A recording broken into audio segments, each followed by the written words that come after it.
Over the past 50 years, the Soviet Union and then Russia have built an extensive network of gas pipelines. In addition to the direct goal of generating revenues from fuel exports, Moscow pursued an indirect but obvious goal of making European countries dependent on Kremlin's policies. Gas blackmail was often used by the Russian authorities to achieve foreign policy objectives. After all, before Russia's full-scale invasion of Ukraine, the Federation accounted for about 40% of total gas imports to the EU countries. Later, it turned out that the Kremlin had outplayed itself. Having lost a significant part of the European market due to sanctions, Russia is forced to sell gas to China at an undervalued price. If this used to be the Kremlin's favorite method, now this method has turned directly against Russia. For better understanding, look at the year before the full-scale invasion as a baseline. Russia exported 240 billion cubic meters of gas, of which 186 went to European countries. As of today, gas consumption in Europe has significantly decreased. Yes, there is consumption from Austria, Italy, Hungary, Serbia and Moldova, in particular the internationally unrecognized Transnistria.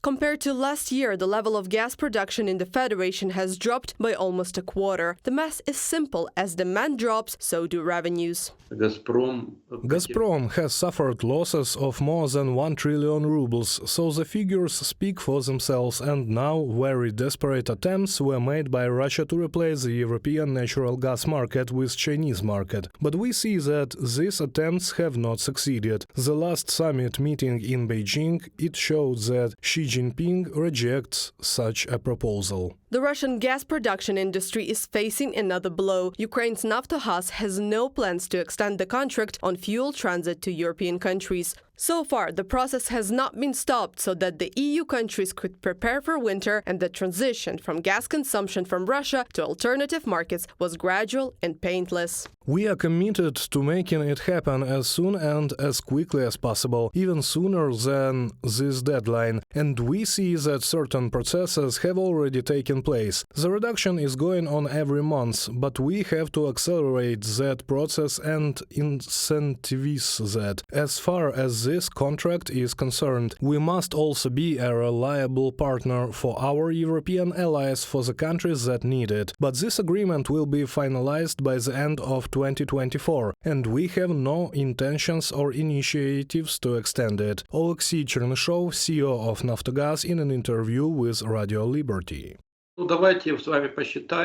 Well, let's do a rough calculation. This year, Gazprom will pump about 13 billion cubic meters of natural gas through the Ukrainian gas transmission system, about 13 to 14 approximately. If we take the average price of Russian gas in Europe, it is 4 to 4,500 euros per 1,000 cubic meters. That way, roughly speaking, Gazprom may lose more than 6 billion euros annually. That's how big is the loss. Europe rejecting Russian resources is the strongest blow to the aggressor's economy. In more than a year and a half of Russia's full-scale aggression against Ukraine, EU countries have made a breakthrough in diversifying supplies. However, a lot still needs to be done. Russia's biggest loses the energy sector, but on the other hand, we have to realize that gas is not the key item of Russia's exports. They also have the export of crude oil products, and it's the crude gas export that contributes the most. What is also important is that Russia's liquefied gas export capacity is quite limited. It, of course, has plans to increase these capacities. These plans will be disrupted to a certain extent by broken ties with European countries, sanctions and difficulties in obtaining the relevant equipment. Despite limited capacity, Russia continues to export liquefied natural gas to Europe. From January to September 2023, European countries imported almost as much Russian liquefied natural gas as in the same period of time last year. Spain, Belgium and France increased their imports of Federation's fuel. Reported by Anastasia Tarnavska, Larisa Zubenko, UATV News.